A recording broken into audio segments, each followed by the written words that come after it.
Let's start. Hello everyone, this is FideMaster Viktor Neustroyev. Welcome to our workshop. Today the topic of our workshop is the king activity from liability to weapon. And we are going to analyze 4 game fragments. Okay, so people are joining. That's great. And so we are going to analyze 4 games today. This is not the first to start with. There will be another one. But you probably know that depends on the stage of the game. The king can be weak, average, and strong. In the end game, we are trying to activate the king, of course. However, in the opening and the middle game, our first priority is the king's safety.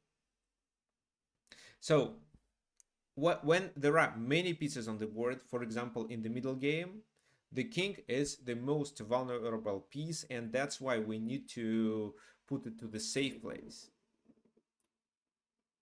We need to move it to, like, we need to castle, we need to secure the king's position to avoid problems.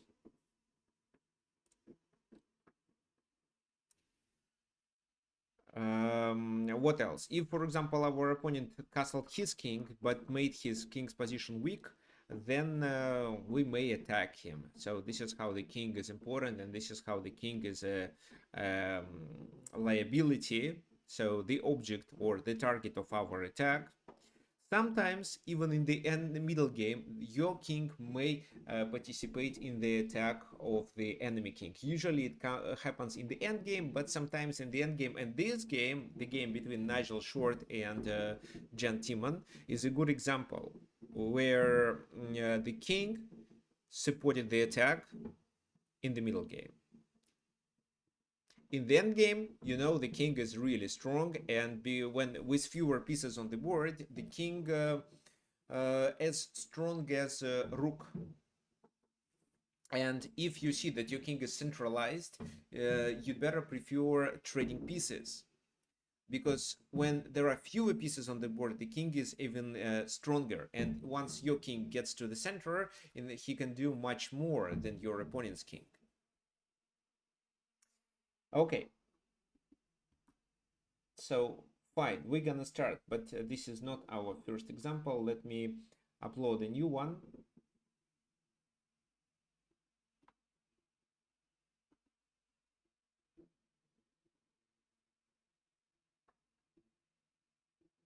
Actually, no, this is our first one. Sveshnikov versus Brownie.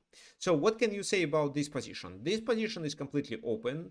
White has a bishop pair, which is great.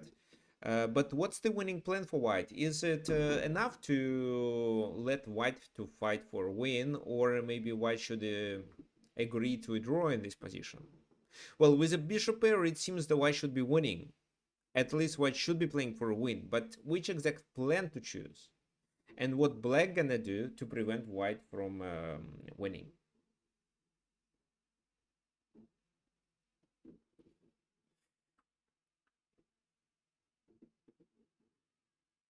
So here we have queenside majority. We can create a pass pawn potentially, but there will be pins on the c file. Restrict the knight activity with g3 and f4. I mean g3 first and then f4. Okay, yes, John, it makes sense.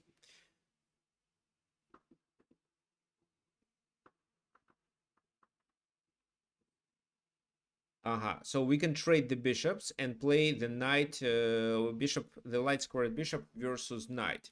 Makes sense, I agree, but you have a bishop pair, and the bishop pair is strong when 2 bishops are together, so it even can compensate a pawn loss. But if you trade x squared bishop, don't you think that you decrease your advantage? Probably you do.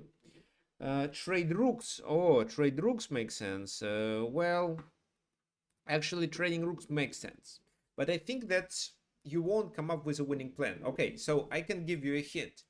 The topic is the king's activity.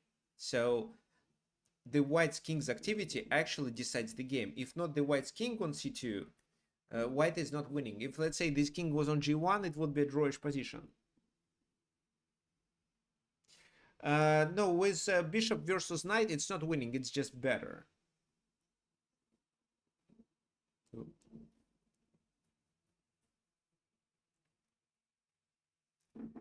So centralize the king and then trade.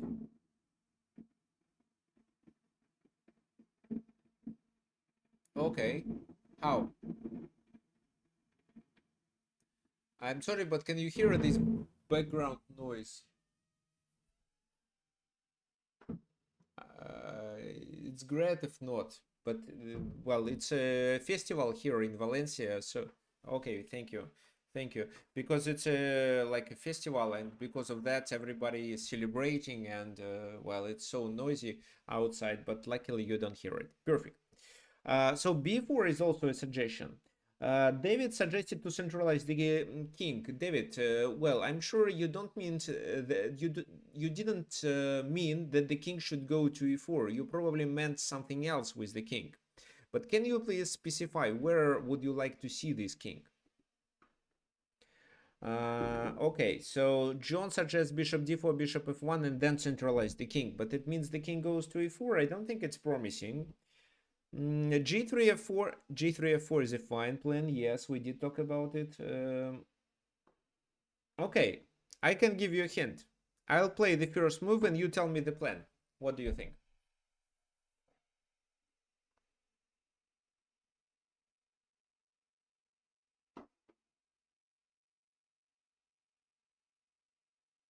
What's the plan of white?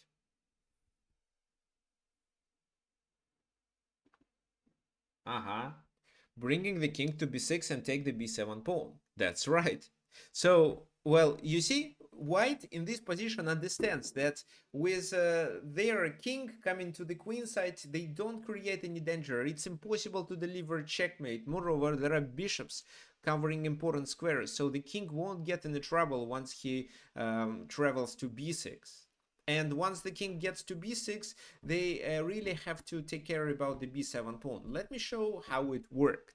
So rook c8, bishop h5 now. Why this move was played? I'm sure you see it. This move creates a discovered attack. Bishop g5, rook takes e5. So that's a tempo move. It also puts pressure on f7, which means that this king cannot move too far from the f7 pawn. Well, the best way to fight was knight c4, bishop c1, and b5, supporting it. Now it's hard for the king. It's impossible to get to a5, at least not now. Probably bishop e2, then let's say they just defend with h6, and if bishop takes, it's rook takes, and again this king doesn't pass through the through this wall, through the attack of the rook, and doesn't take the pawn on a6. That was the best way to play.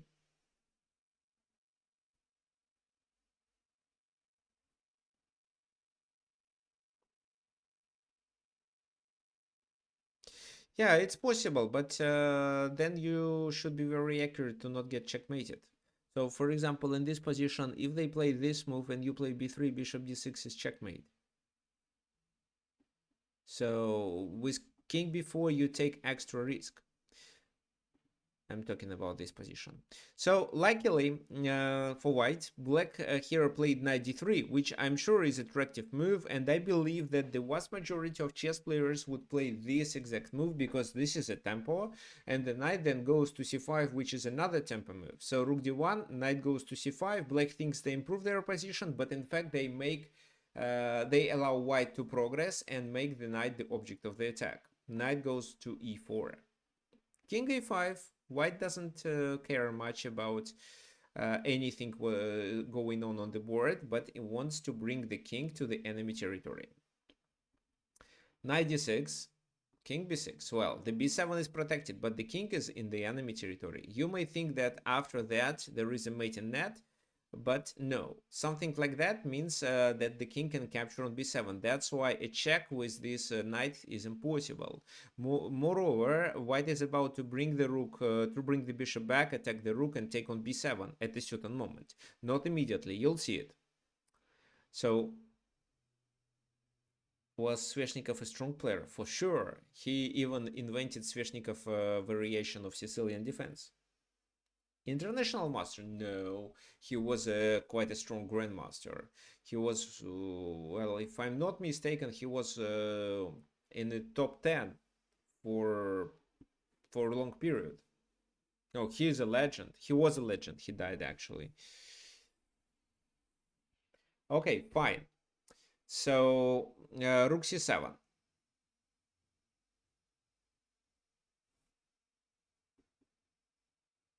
Rook c7, and the bishop comes to b6.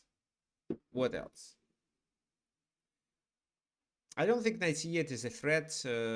Well, but maybe king b8, bishop e5 can be a problem potentially. So that's why it is required to gain this tempo. So if now knight c8, let's say, then yes, king here, so bishop cannot go there, the rook is hanging twice. Now the rook has to move, and if the rook goes to d7, we trade, and the b7 pawn falls. If the rook goes to c6, then the b7 pawn falls instantly. That's why they didn't deliver such a check. Same thing with knight to b5. That's why rook goes to either d7 or c6. So if rook d7, what do you think? How exactly you can play for a win in this position? I'm sure you can think and come up with a plan.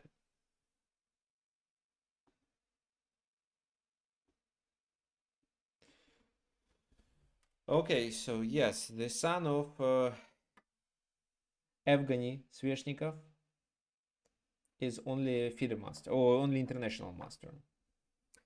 Yes, so he actually created a new version of chess, and he wants to make it more popular, but I don't think that he succeed with it. Yeah, dice chess. Yeah, thanks. Okay, so how should we play? Yes, bishop c5 for sure, and then they lose this pawn. So here you may say that, well, okay, even if we win the pawn, we have to play the endgame with bishops of opposite color, right? But the a pawn is likely to fall too. For example, this, don't rush, a4, a5, so let's fix the weaknesses, and then we're gonna take them. King d8, okay, what now? Taking, well, but then they take with a bishop. So bishop b6 instead, king c8 and king a8. And then what is our plan? To go there, it looks like a Zugzwang. Yes, and 3 versus 1 also can be converted. So bishop goes there, and then I think that c4, b3, c4, c5. Because b3, bishop takes, there will be a pin. Also, maybe just these, capturing, bringing the bishop here and taking on b7 after that may guarantee a win. Okay, so rook d7 wasn't played. Instead, rook c6. At least it stops bishop c5. What is the simplest way to make the position completely winning for white? What do you think? This is where Sveshnikov didn't do his best. He made a mistake, but he could do what? b4, then bishop c5. But okay, b4, bishop takes here, bishop c5, but bishop e5. So maybe it's not winning.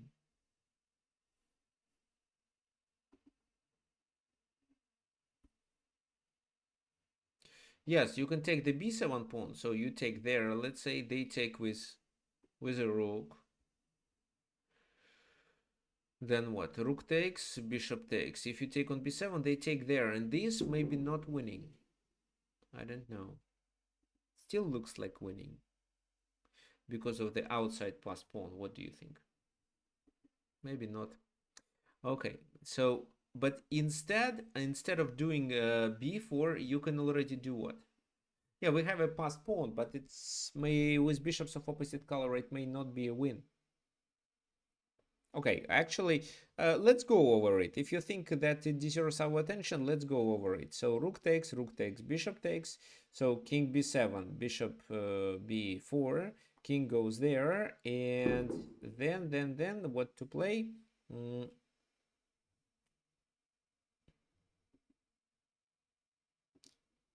Bishop a3, actually. I think it is a draw, yes. Bishop a3, the pawn is stopped, so it cannot go to a7 quickly. Okay, fine. So let's go back. Instead, it was bishop a5 played. But that wasn't a good move. White could win the game with a tactical strike right away.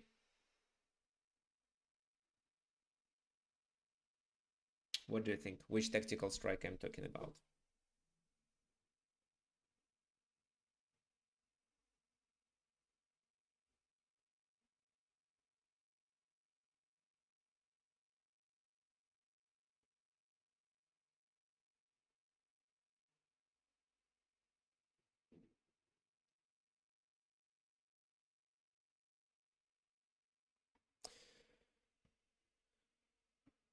So bishop a2, c4, and then what? I'm taking here. So Brian, you can take on d6 right away. If you want to take this knight, let's take it. How does it work? Obviously, if they do this, this is losing. So king d7, we take, they take, king b7, and well, this is where we have two passed pawns. Because of that, we are very likely to win. So this, and they also lose on f7. So bishop d8, bishop f7. This is absolutely winning with two extra pawns. After rook d6, they can take with the king. And with the king, it's winning too. So we almost trap the rook, but even if not, we have three passed pawns after we take this one on a6. This is a winning position too. Well, maybe Sveshnikov was low on time, maybe he didn't evaluate it properly, but he just played bishop a5. However, this move is still good. Bishop f5, bishop f3 attacking the rook moves, and finally he does that. The rook goes back. The knight is still pinned. How to continue in this position? What do you think?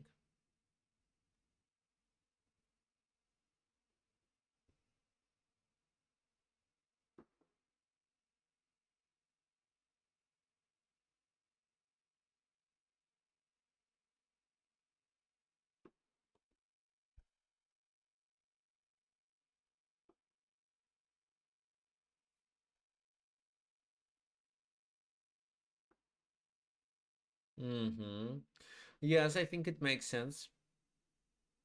In the game, it was king b6 first, and then the same idea was applied. Well, so I thought that maybe we should try with c4 here. But c4, bishop here, this trade, c5, and this should be winning, right? Well, we're gonna place this, and then that. So they have to do this, because if they push a5 or so, it's c6, c7, and c8. It's unstoppable. Bishop d4, yes, but bishop d4 means we take there. And there will be two passed pawns. We promote the a pawn then.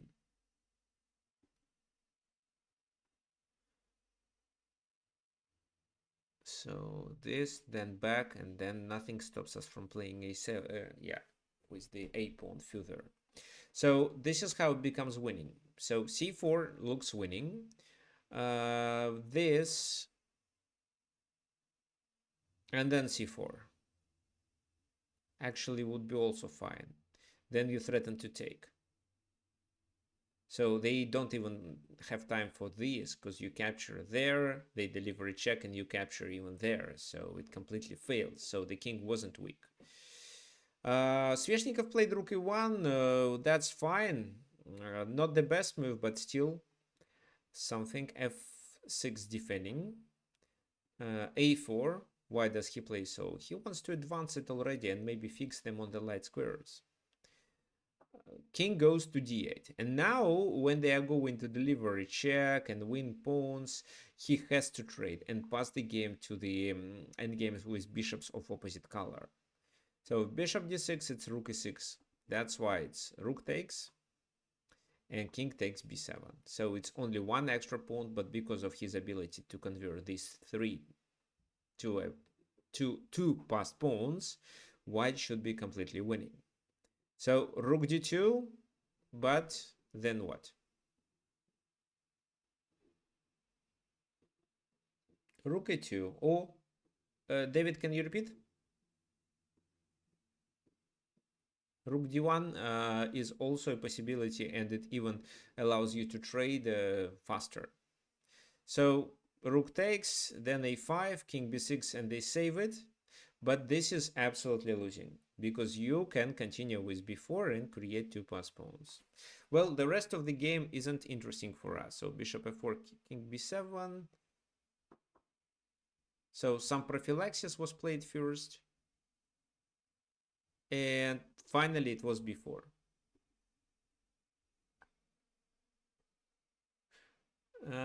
How did I drop my rating? Well, I played one tournament in Buenos Aires and it wasn't successful.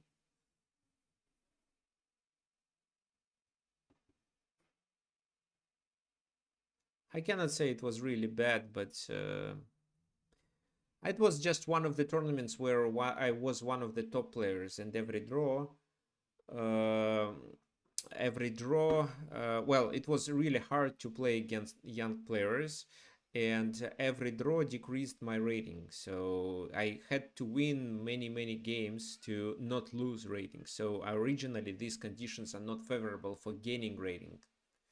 That's why it was a bit risky to play in such a tournament, but I still decided to choose to play because I wanted to play. Okay, so what now? They can capture on f2, but I think nobody cares. King b7, bishop takes, and then you just promote. Because you control the a7, you can take once, promote one, they sacrifice the bishop, and then you do the same thing with the other pawn.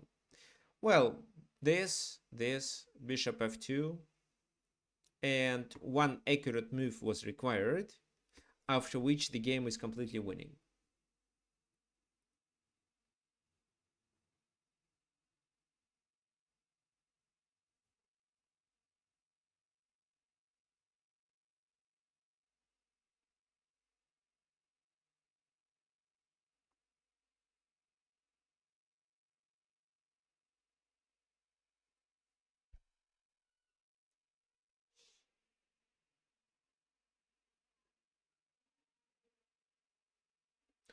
Well, David, if we do so, they can play king c8 and try to blockade the a pawn with king b8 move. So that's why it's better to play bishop e6. Why this move? Because such a move provokes the f pawn move, so f4. And once f4 is played, we can neutralize any activity with our bishop. How? By locating the bishop on f3. So bishop e4 stops e4. Can they play h5? Yes, but then this move and you can still stop everything. So g4, h takes. They take, that's fine. You take and then you can stop two pawns. That's fine. Because if they do this, well, all three passed pawns are located. You can be stopped with your bishop being on this diagonal. So if bishop f3, g4, take this, e4, well, then, well, you can stop these two pawns. At least you can do this, provoking a3, and then go back. Just a7, yes, a7 works too. Fine, let's go back. So bishop a6 was an important move. f4, bishop d5, and now you do a7, take, and then do the same thing with the other pawn. This is how it works. So I think that white wouldn't win if not the king maneuver. Like that. That makes the b7 pawn a weakness and the object of the attack. What do you think about that? Do you agree with me?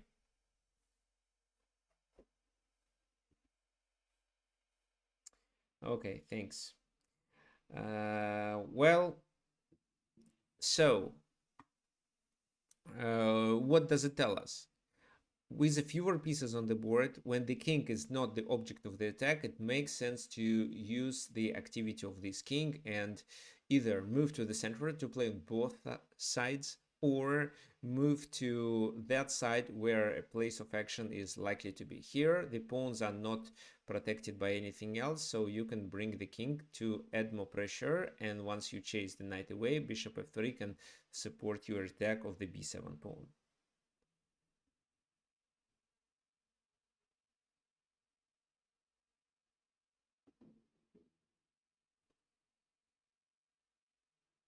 So why do you need my chess ID? So you can use, you can send me a message on chess.com, so I can send you my chess.com account.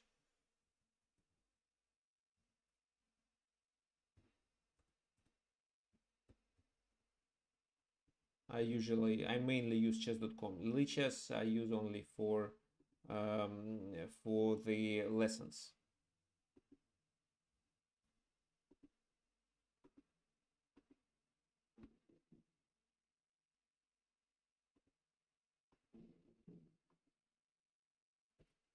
So this is my chess.com account. Actually, guys, if you didn't friend me, you can do it. Let's continue with our next example. What do we have in this position? So white seems to be better, even despite of the pawn structure being weakened.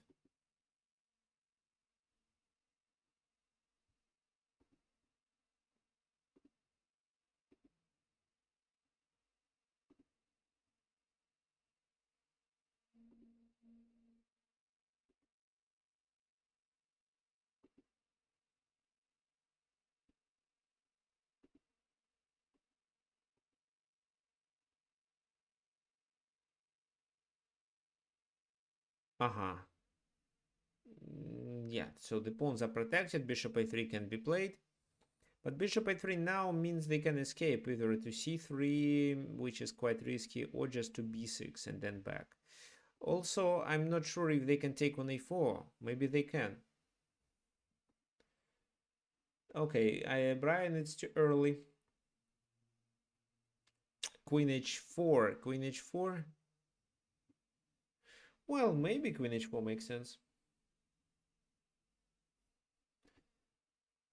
Okay, anyway, so black pieces are restricted. Let's just play the position. For a moment, let's forget about the topic of our workshop, which is the king's activity.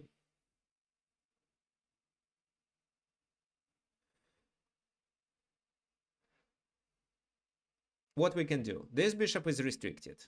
There are weaknesses. These dark squares near the king are weak. We can also use g5 to operate with our pieces. This pawn supports our attack. Our queen isn't in a danger. I don't think they can undermine with f6. It all leads to weaknesses. Put the rook to the open file. Yes, at least you can do so. Why this move is required? It stops bishop d7 and bishop c6. That's the idea.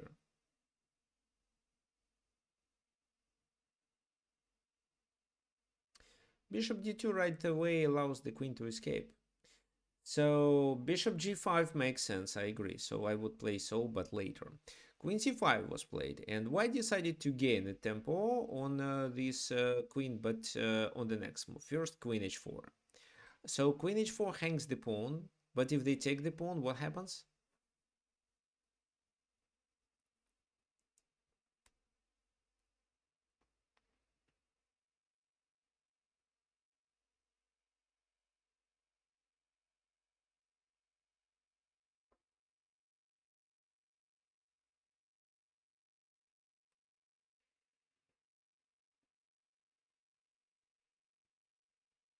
Now g5, h5. So, but if bishop a5, we can play bishop e3 or bishop a3.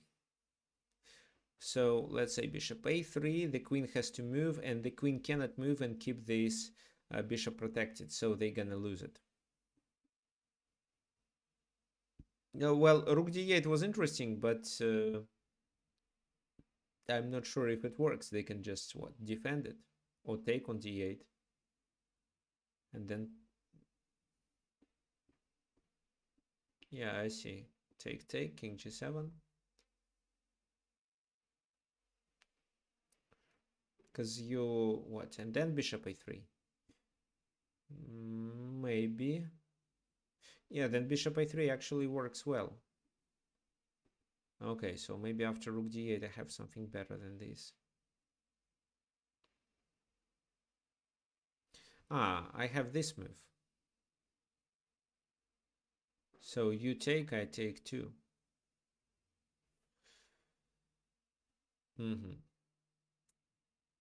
Well, it's not too late to trade rooks, for example, and then play bishop a3. It still works, but the idea is the same, bishop a3. Okay, fine. So b6. Why? Black needs to get his pieces to the game. So bishop b7. If not d7, then b7.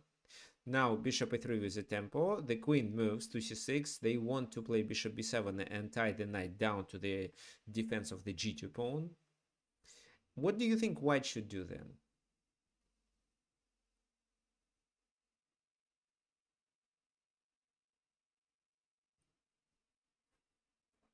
So rook d8 this time doesn't work. Why? Because if rook d8, they play bishop b7 and connect their rooks.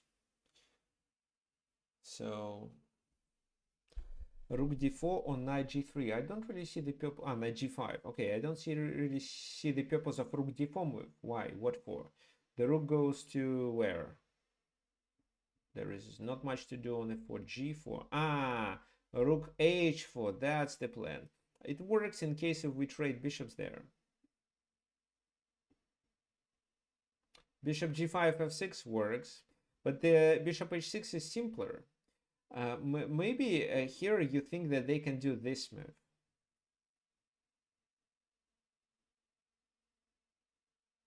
This is exactly what happened in the game, but Nigel Short prepared something for this move. Well, if they take, then knight g5 is coming, and I don't really see a way of how to defend. If they take on c4, it's a disaster. It's game over. How can they stop knight g5? Maybe defend, well, the 7th rank. No, it's a blunder. Then rook comes there, and that's it. So that's why I don't really see any defense. f6, pawn takes f6, it's losing.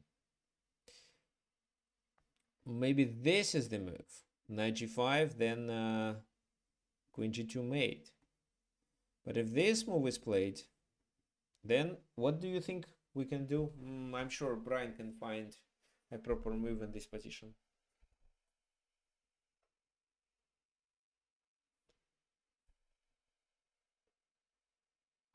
Yeah, probably you mean rook d4. Ah, no, rook d5. Okay, I thought you wanted to say rook d4, rook h4, the move you suggested before. But actually, rook d5 is interesting. So the idea is this. I'm not sure if this is checkmate, because maybe they can try to escape. Let's say what? Queen d7. Queen takes. King moves. Check.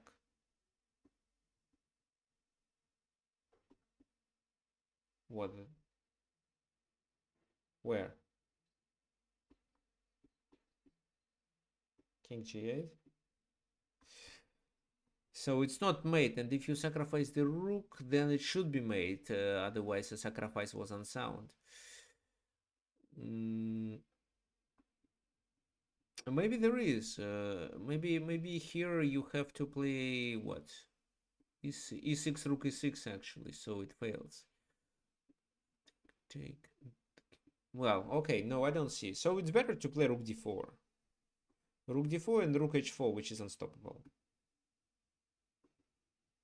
So this, and it's too late to play that to protect h7. You can already take it, which allows you to do a deadly attack. It's not checkmate yet, but it's definitely losing, and it's losing, and white achieves it with no sacrifices. However, let's go to our main moment of the game where bishop h6 was played, bishop h8, so they avoided trade. That's why probably this strategy looked better, but there is something Nigel Short prepared. What do you think? What I'm talking about? But before you answer, let's decide. After the bishop goes to h8, it means that it's no longer on g7, and the bishop no longer can do what? Once you realize it, you will quickly come up with the answer of what move you should try here.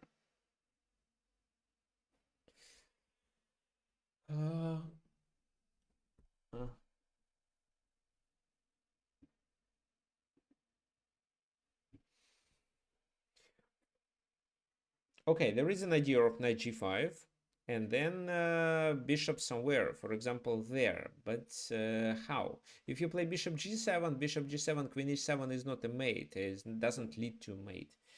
If you play bishop f8, they can take with the king and escape, so that's why it's also not winning idea.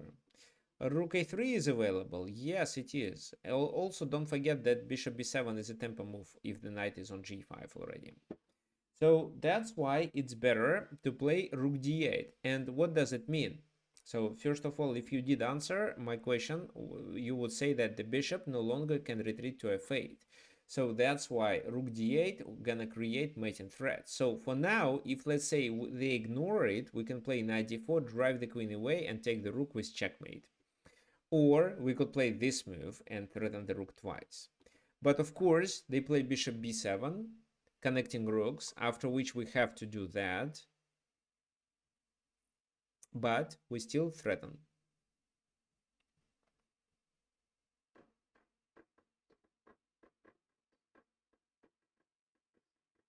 I still have queen e7, and if, let's say, I have a few free moves, I would do queen e7. Not queen f8. Queen f8, rook f8. Oh, this. I would threaten this. This would work. How to defend?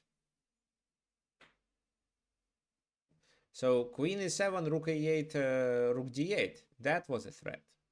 That's why in order to parry such a threat, they played this move, bishop g7. So now the bishop can move back to f8 and block checkmate in certain situations.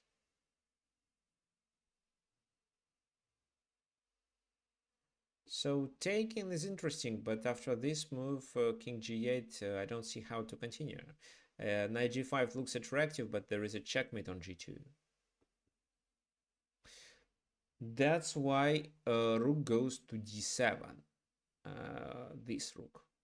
What's the purpose of this move? Who can explain? Well, it's clear that such a move creates a threat, right? We avoid the rook straight. The enemy rook is still passive on e8.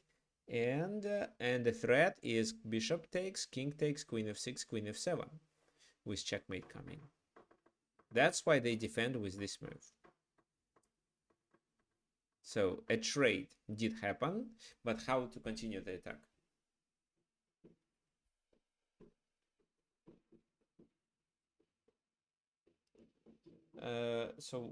Okay, Brian, did you want to say anything?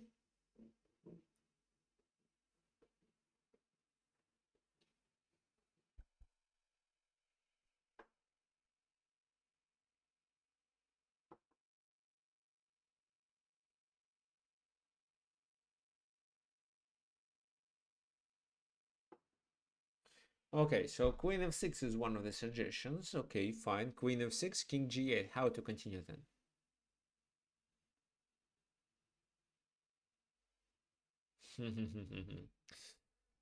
Okay, I think it's too early for such a strategy. King f6, king g8, rook d4. Yes, it makes sense. Well, he started with rook d4. Why didn't he play queen f6 first? Well, for example, because with rook d4, black has no moves. They have to play with this rook. They cannot do something else. While the queen is still there, it's always possible to play knight g4, which is a double attack. For example, h5, knight e6. So then what? In both cases, it's this. Queen g7 is a threat. So that's why if you can make a free move, let's do it. And your opponent has to stay and wait. Rook e8. Now queen here. King goes to g8.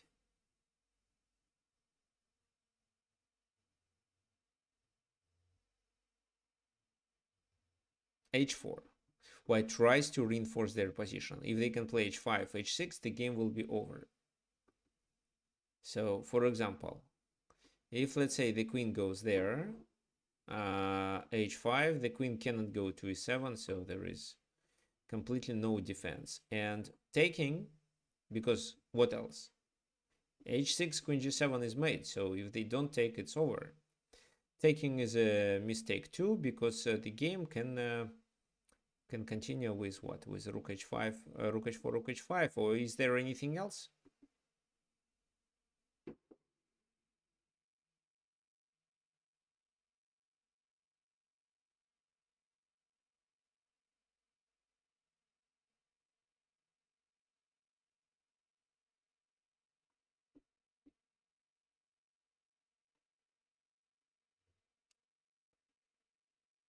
Oh, makes sense. I agree with you.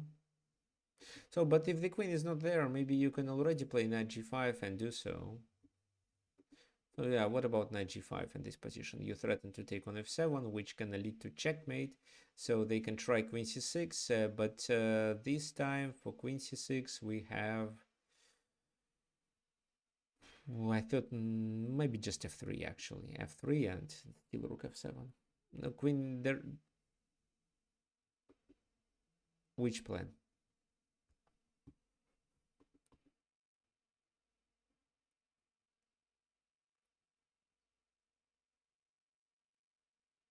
Oh, there was knight g5. He does queen c6. Okay.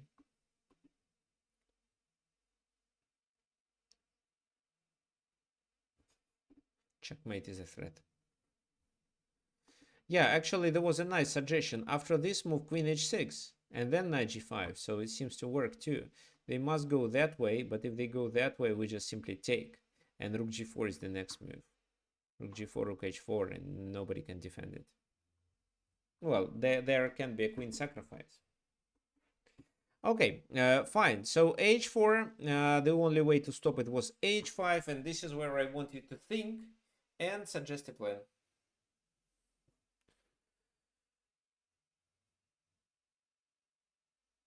That is a famous game, so many of you probably remember it.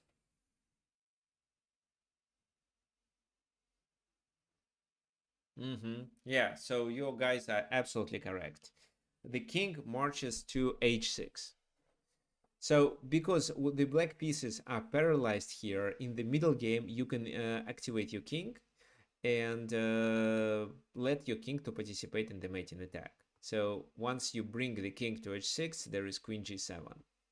And there is nothing that can stop it. If queen goes to if the queen goes to c5, let's say it's knight g5, threatening to take f7, queen c6, f3, and then you take on f7. So that's why the queen has to stay there. That's why they have to play with a rook and wait until the king finally comes. So bishop here, king h6, it's over.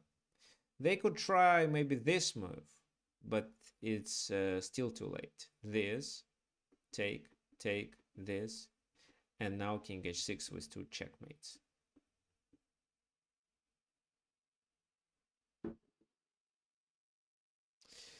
Okay, so Brian, if you have such a game, it would be great if you could share with us where you invaded the enemy camp with your king and successfully checkmated him. That is a really nice example. So in the middle game, our king is usually the object of the attack, and we have to keep the king secured and maybe initiate the attack on the enemy king or come up with a different plan. But when we see that our opponent cannot bother our king's position at all, then it does make sense to use your king as an ordinary piece, even if it is a middle game. How do I utilize my king in the middle games? I usually try to bring the king closer to the center to be ready to pass the game to the end game and later take advantage of my king's position.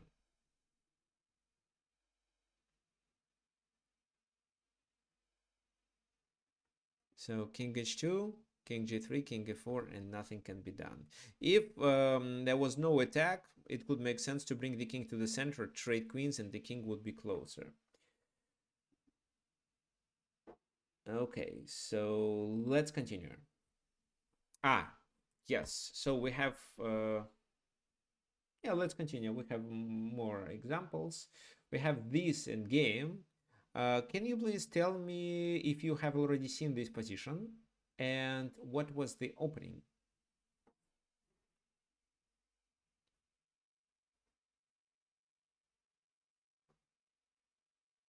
As for the game sharing, if it's not related to the topic of the event, so today's workshop topic is the king's activity. If it's not related, then no. But if it is related, David, what? You don't know? Okay, fine.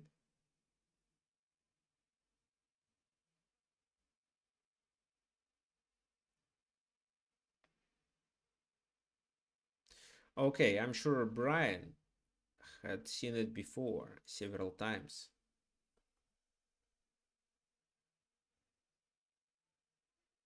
Oh, I'm asking about the opening. I'm not asking about the move.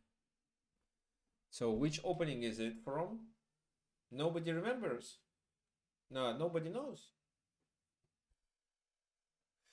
When, well, quite unlikely there is a pawn on d5. It should be something with the pawn on d5, either French or Caracan. So it's actually Caracan, and I thought that you know it. Let me tell you. Okay, so let's wait a sec. No, it's not Queen's Gambit declined. It's Caracan, and it was Panov attack.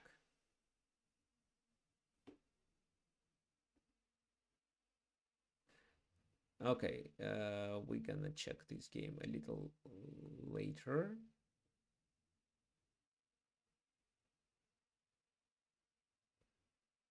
Okay, I'm gonna open it later. So,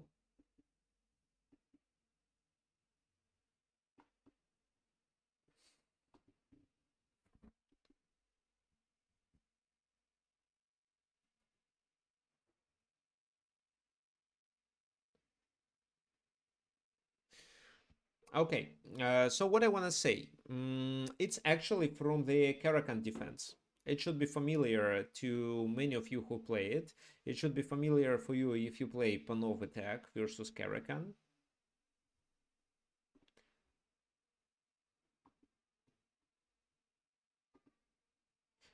Before we continue, we can take a look at the Brian's game.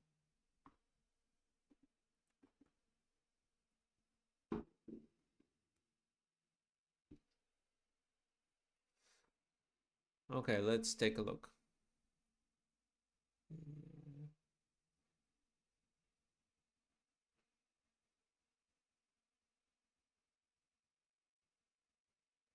Okay, so Black doesn't have any attack yet. Queen here, knight e3, d4, knight f1. And since that moment, Black starts the attack. I take in f2 and moving the rook to the other side. Okay, that move, it's probably to get rid of a back rank weakness.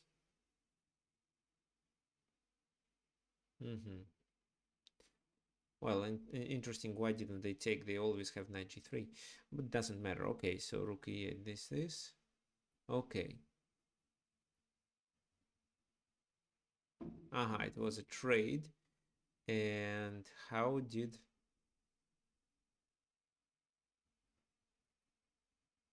Okay, it's absolutely losing, but let me see. H4, 5. Well, in this position, I don't understand why just b8 and the queen is covering g2. Okay. So he was very low on time, and because of that, he started delivering checks. And then the king somehow goes to g2, but it's not losing. They can play 93 at least. Well, there is actually queen h4 checkmate. But even 93 was enough. He played that move in the game. Okay, so fine. Well, this time the white pieces were not paralyzed. White was just randomly playing because of time pressure. Okay. Okay, thanks, guys. If you have your games that are related to the topic, you are welcome to suggest.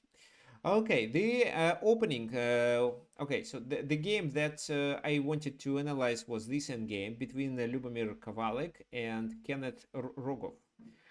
It occurred from Karakan, the Panov attack.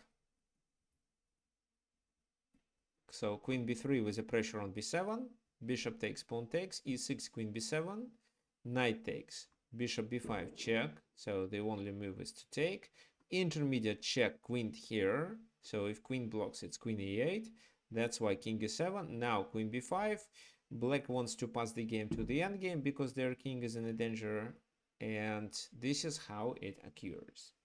So for those of you who want to know about that.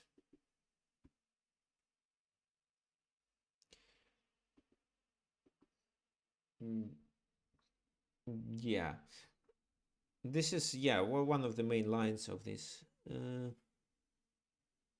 Okay, so, oh, really? Rogov is now a famous economist with the World Bank. I didn't know that. Thanks, Dan.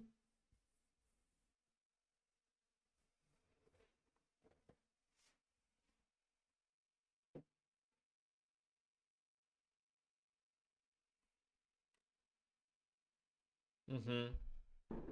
Perfect. So, okay, well, the position is approximately equal. The black king is weaker than the white one, but it's the end game. This pawn is weak. However, these pawns are doubled, so it's approximately equal. Let's see what happened. Bishop e3, king e6. This is actually a very good example of the king's activity in the end game. At first, the king is the object of the attack. Well, rook c8, bringing the rook to the open file. Now the a7 is hanging, so this move. In case of trade, black can activate their rook, move the king behind the pawn, and the king is still in the center.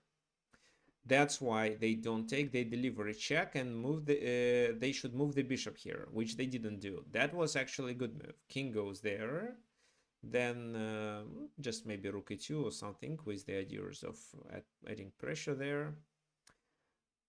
Okay, rook d3 was played. That's okay. Rook goes there. So some prophylaxis on the other side. H5 here, white plays rook g1. It makes a lot of sense. Black doesn't want to trade because of the improvement of the white pawn structure. This move attacks the g7 and provokes g6, which means that the dark squares are now weak. And after bishop g5, the rook has to move, but luckily this rook is well placed. And in this position, rook gd1 was played, attacking d5. So what do you think you should do in this position as black?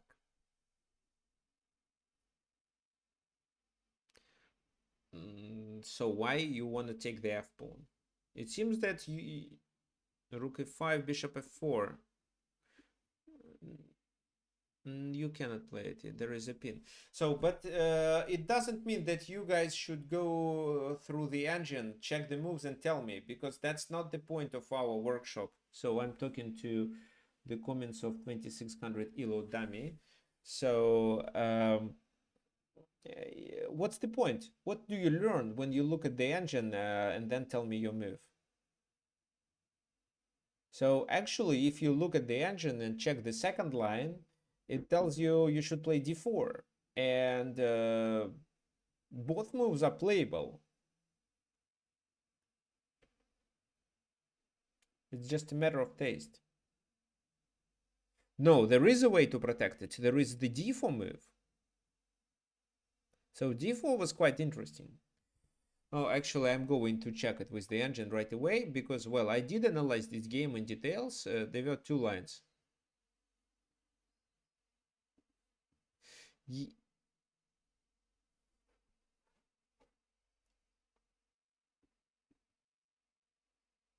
Yes, he can.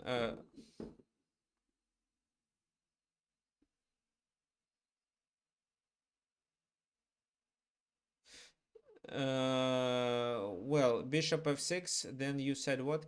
King d5? No. King e6. They take.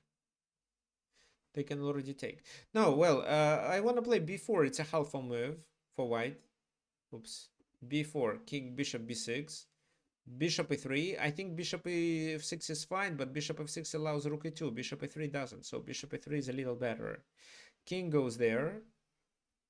Bishop d4, then you can make a pin, and this is actually not losing because of the king's activity.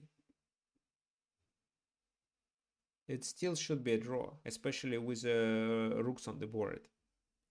Why not king e5? In which case king e5? There was no way. Here king e5.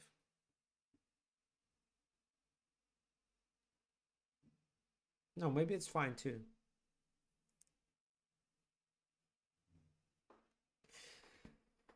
Maybe because of f4. However, I don't see how f4 helps. Yeah, maybe because of f4, king f4, f3. King takes, bishop takes. Not sure. Oops. No, that's a wrong line. So, okay, let's go back.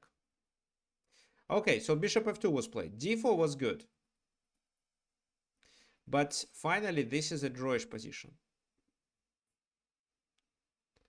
Oh, maybe it's better to keep the king here to prevent invasion. But if the rook and for who?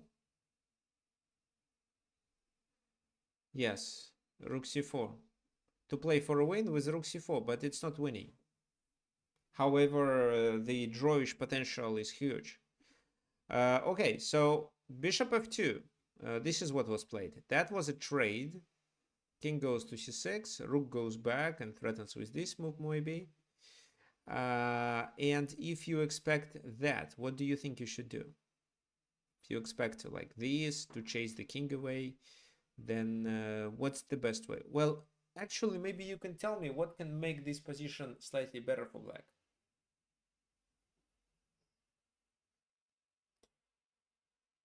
Yeah.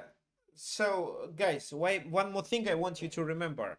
When your king is in the center, trading pieces is likely to be more favorable for you because your king gets more opportunities in such a case and become much stronger than the enemy king if the enemy king is out of the place of action. With more pieces on the board, your king doesn't have such a power. Yes, it was rook a1, that's right.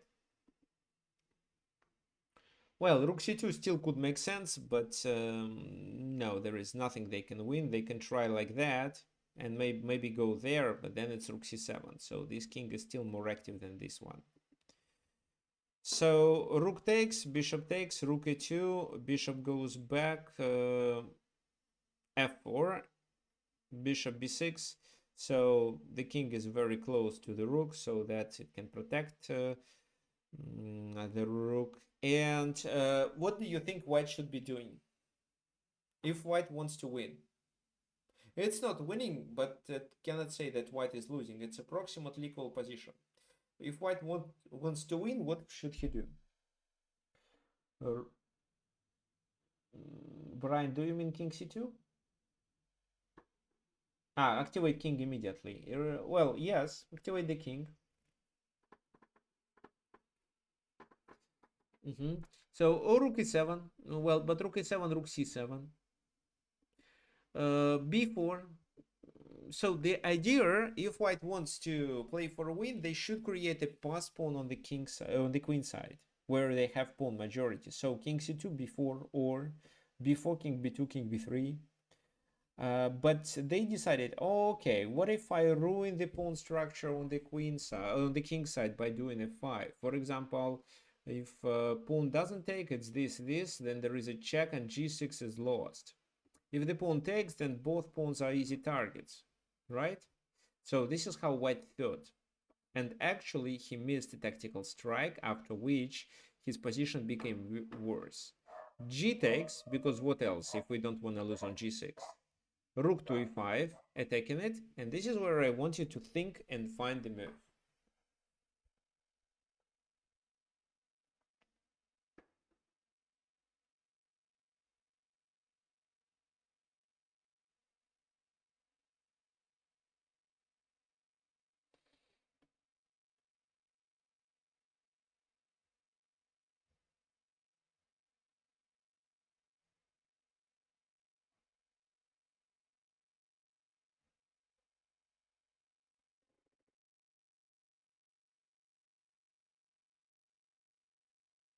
Okay, so Carlos suggests to... Okay, so everyone suggests playing f6. How does f6 work? Oh, f4 is also a suggestion, but f4, bishop f4, I don't fully understand the purpose. Ah, then you can play bishop c7. Well, rook f5 then.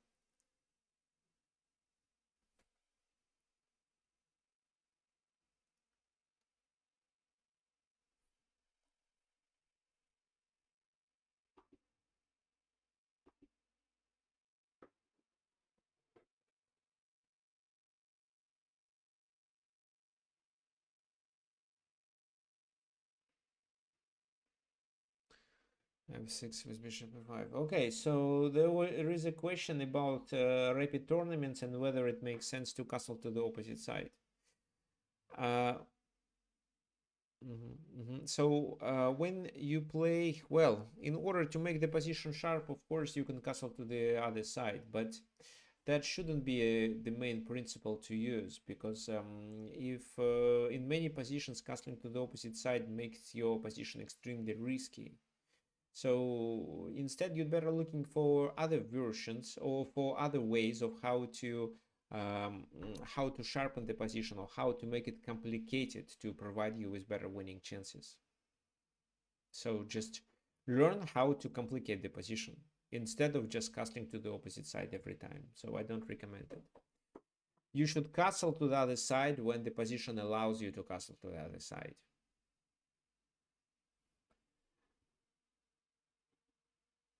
Okay, f6. Yes, f6. This is the move. How does it work? Well, if bishop f6, you have both rook f8 and bishop d4. Maybe bishop d4 works faster. Bishop d4. Well, there is a check, but who cares? Then they have to play this move. And this is absolutely winning position because your king participates in the game, but the enemy king completely not. So their king is cut off and you are going to advance the pawn with the help of the king. So that's why they cannot do anything with it. If bishop f6, bishop d4, let's say they play rook f5 move, there is rook f8. And you win exchange. So let's go back. What else? Rook f8 works too, yes. Because if they take, then bishop d4. If they, well, they can try something else, but then still this move. And it still should be winning because of the king's position and the ability of the king to go to the center.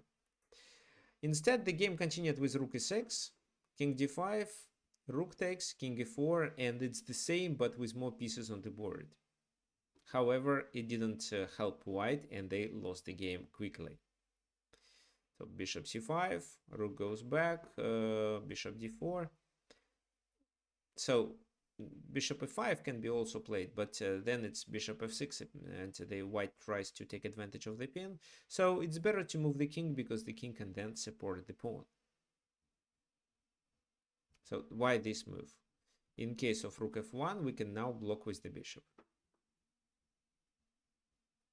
So step by step, finally, the rook behind, black managed to win the game by advancing the pawn further. I don't think the rest of the game is interesting for us, because at this moment they had already to sacrifice the bishop, and this is how the game ended. But let's go back to this main moment. So f6, and now they have to take on f6 or play rook e6 and then take on f6. And in both cases, the king goes to d5 and e4. So the king's activity decided the game. When there are fewer pieces left, the king plays the most important role. No, maybe not the most important role, but the king is very important. It definitely plays a significant role. And just the position of the king may allow you to win the game. That's why bringing the king for white could allow them to save the game. If their king was already on d3, that would be not losing for sure. Okay, fine. So we have one more game to go over. However, what I want to remind you is that our workshops are free. However, if you enjoy this content and you would like to support it, you can send a donation using PayPal or Wise. So let me share these links and explain how it works. So for example, through PayPal, you just click on this button, a pop-up window appears, then you enter the amount you want to donate. It can be any amount. Click PayPal. It redirects you to enter your PayPal account, and then you send money automatically to my PayPal account. So I would appreciate any help. If you have Wise, enter Wise and just copy this link. and then the payment will be sent to me. So this is my username at Wise. What else I want you to remember? So this coming Friday, we start with a new cycle of group lessons, opening understanding for club players. We are not going to learn a certain opening. We are going to understand opening. So it doesn't matter which opening repertoire you have. Such group sessions will be helpful for you for sure.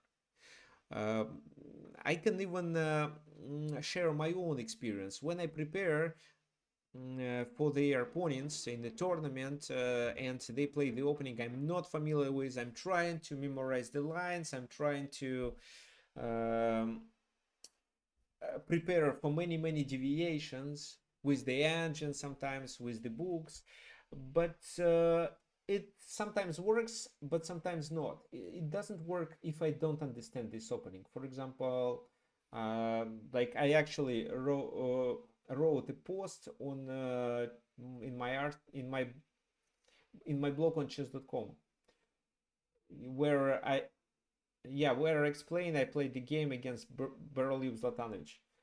David, did you want to say anything?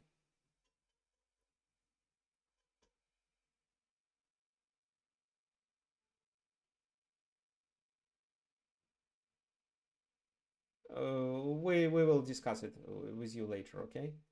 Um, so usually it's not a possibility because actually, what you can do, guys, if you think whether this is a good choice for you or you don't really need this course, you can purchase it, you can get enrolled, and then once you decide that, okay, I don't want to participate, this is not for me, I don't like it, or I know it, then you can just ask for money back, and there is a money back. If you, after the first lesson, say that, okay, I don't want to participate anymore, then you're gonna receive a money back.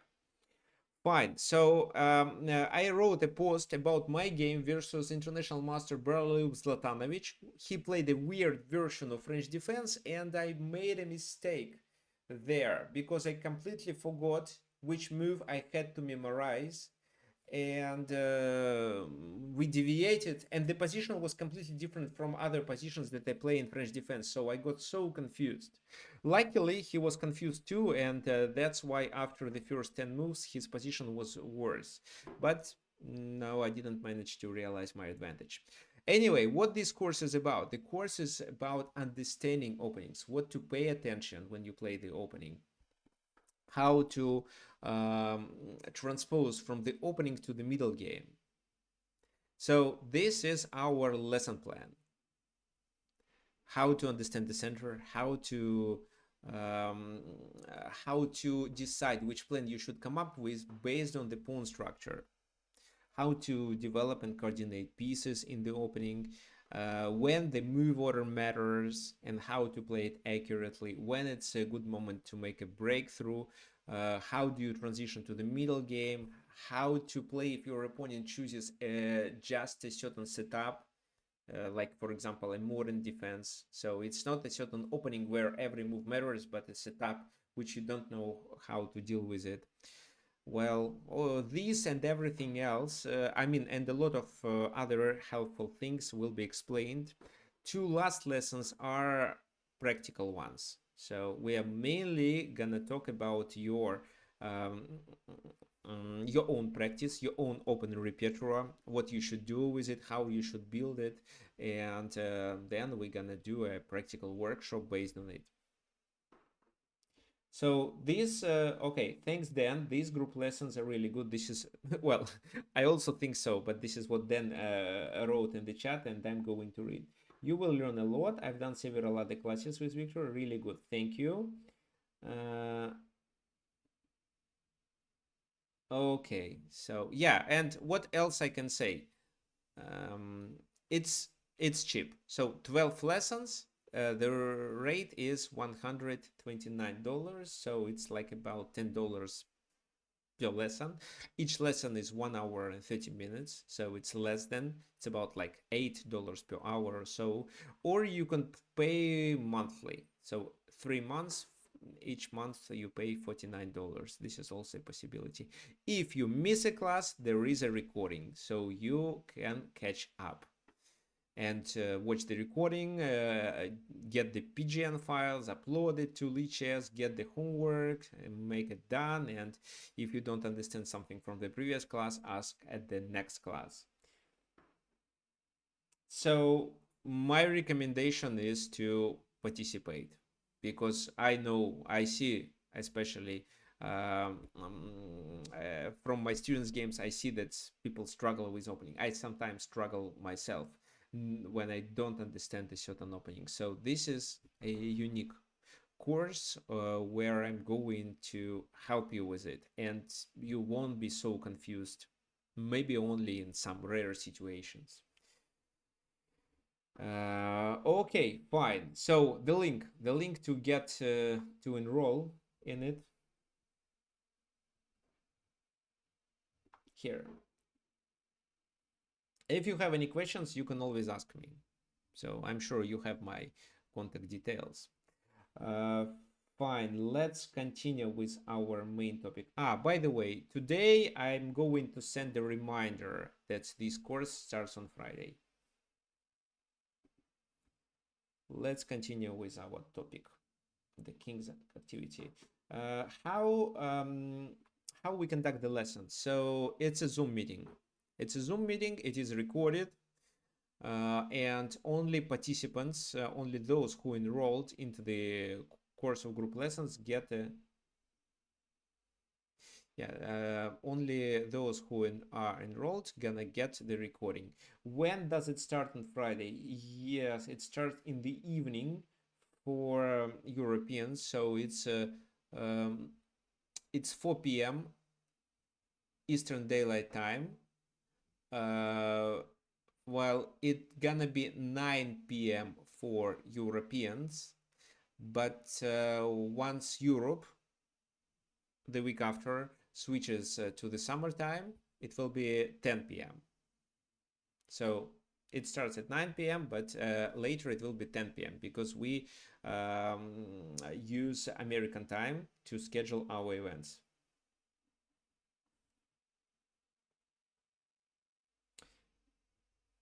Okay, so there was a question I wanted to answer. I choose Queen Gambit for white, but for black, Caracan or E5 for Sicilian. Okay, what was the question? It was a question actually. Well, if you want to play for a win, yes, either Sicilian or Caracan. Well, Sicilian, it's probably underestimated. And if you play a rare line of Sicilian, you have more chances to win, because very often I see that chess players don't know how to react, how to respond to rare Sicilian lines. Okay, our last example is the game, well, this one. I don't think you know these people. Okay, so if you play Sicilian but in the middle game you don't know what to do, then you definitely should yes, either get a coach or at least get enrolled into this course of group lessons, opening understanding for club players. Fine. So this is an example of the middle game, and that was the case where both kings are weak. So first of all, I want you to think and tell me what you can do in this position for white. It's white to move. What do you think? Does white have a nice plan? Well, white would love to castle actually, but they cannot castle there, and castle to the queen side is a disaster.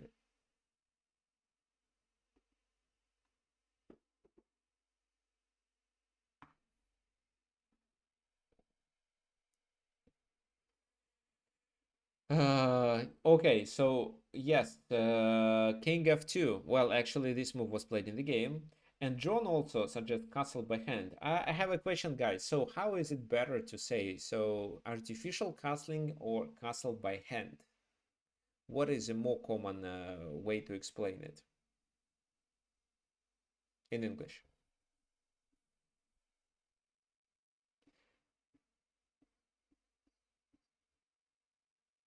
castle manually. Ah, castle by hand. Castle by hand. Okay, castle by hand is more common. Okay, fine.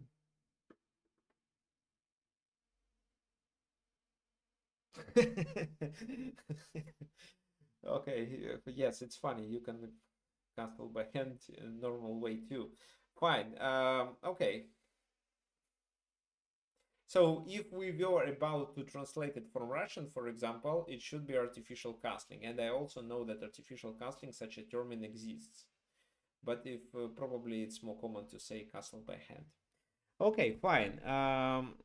Well, that was what was played in the game, but King f2 is already a mistake, and later you see how Black managed to punish it.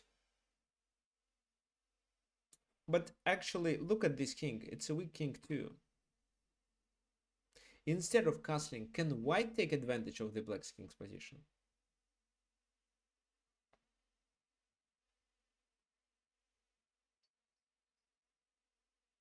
True, but possible.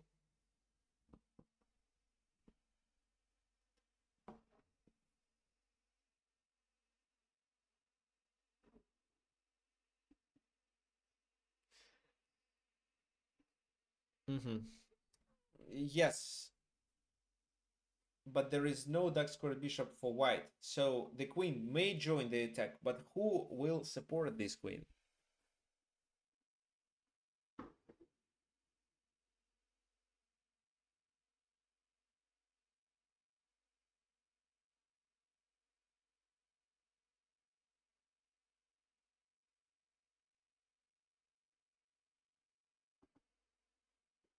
The rook. But it's hard. How? Rook f1 is always a blunder. And how else this rook can go? Rook here doesn't go neither.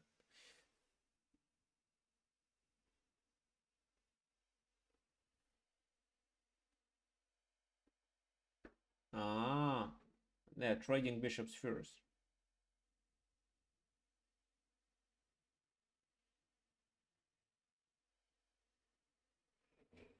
Okay.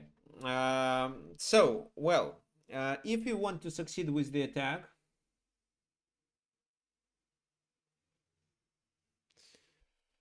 we better use these two pieces. So g4 should be the move actually. Queen h3 and bishop f4 threatening h7. g4 also stops f5. That means that it's hard to parry bishop f4 threat. When you start the attack, you should understand because of what you're gonna succeed there. If you just bring the queen into the attack and then you see that nobody else can support the queen, then probably it was a wrong plan and your maximum is a perpetual check there. But if you get at least two pieces and one of them is the queen, you have more chances. So queen a3, for example, bishop a4, queen b2, rook d1, they take the pawn, but then it's queen h3 and also rook g1 with g5 ideas. Well, queen h3 also is a threat. So this is how white should play. Instead, they played king f2, and this move makes their king weak. What comes to your mind? How black punished white for being so inaccurate?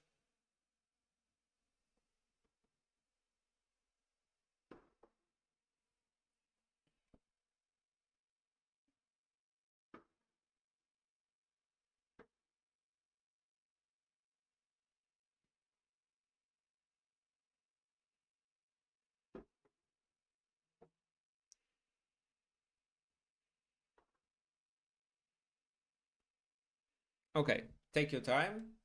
Please take a look at this position. So the king on f2 is the object of the attack too, but how? In order to attack it, we should somehow make the position more open, at least to let our pieces to invade the enemy territory. How should it be done?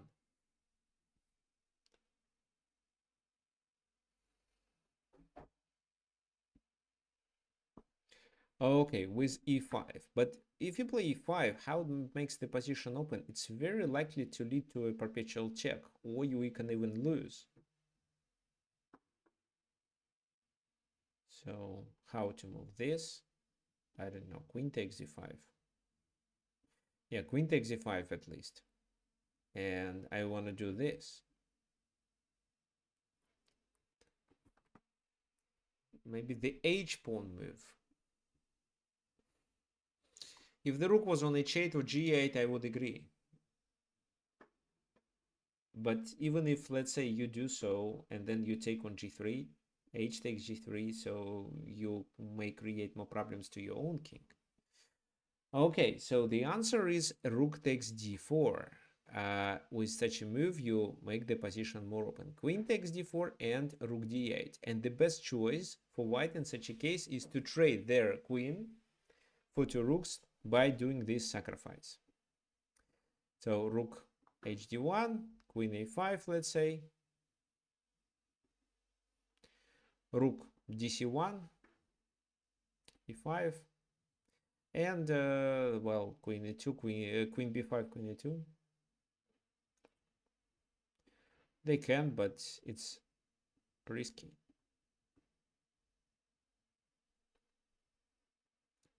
So, well, what can I say? Even here, it's you can play queen c7, but then it's rook d6, so queen a5 is better. What can I say? That when the queen is better than two rooks, when the king is weak. So here we have queen and pawn versus two rooks. The queen should be stronger than these two because of the king's position. In the game, they played this move, and black immediately reacted with rook d3. And once again, it was better to sacrifice right away and then try to defend c5. However, it's still losing. So bishop f5, bishop f1, queen a3. And the king's position is vulnerable. Also e5 may make it more open, and white gonna struggle. Instead, it was rook hc1, so hoping to hide the king to g1. Rook takes a3, king takes a3. Now your turn. What would you suggest?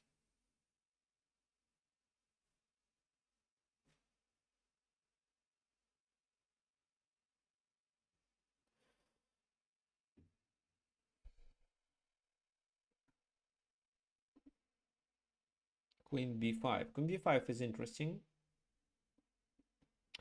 What I don't like about this move is bishop f1. But keep this idea in mind, it will help you.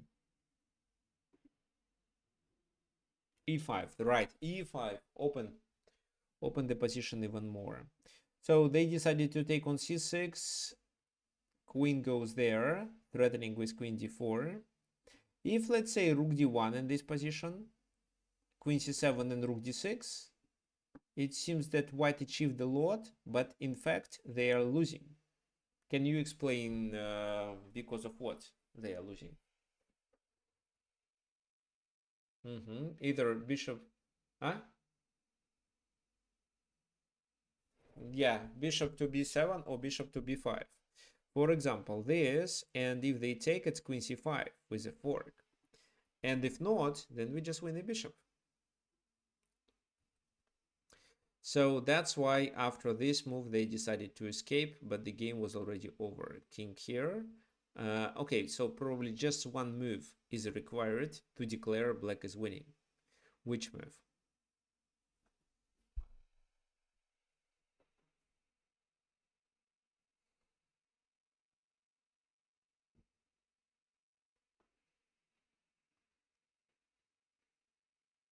What's the purpose of bishop d3?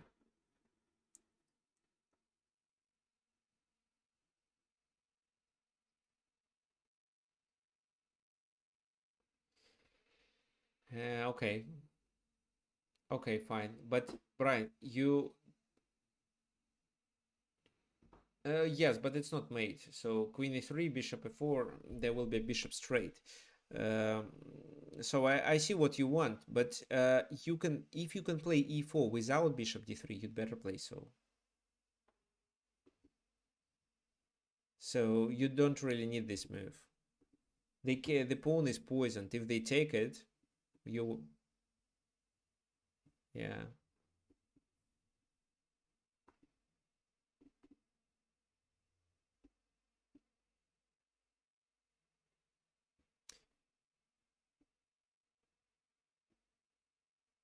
I'm not sure. I don't know. Okay, so e4, and what they can do, so almost nothing. They can try this, attacking it twice, but then bishop e2, and then the pawn is still poisoned. So king g2, you take with a check, and then you unpin. They cannot even come closer because you can do this. And then deliver maybe something like that.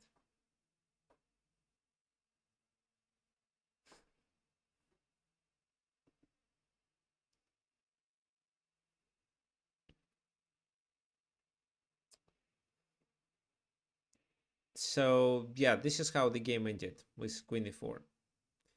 Well, after e4, that was completely losing. So what I wanted to say here, well, in the opening and the middle game, we try to secure the king and take advantage of the enemy king's position. So the king isn't so strong then, only occasionally when, for example, the enemy pieces are paralyzed or they are too far from our king. And if in the middle game we are trying to use the king, we usually bring the king closer to the center, like this, king f1, king e2. It's quite rare when we can do such maneuver safely. Usually our king becomes a target if we do so. But of course, you shouldn't forget about such resources, especially when you see that you can do everything you want, but your opponent can hardly do anything. In the end game, the king is a very important piece and maybe even as strong as the rook. For example, in this situation, it seems that white equalizes, but with the king on the e4, their position is completely losing due to the passed pawn supported with the king, while the enemy king is completely useless. If only that king was somewhere close, that would be a completely different situation.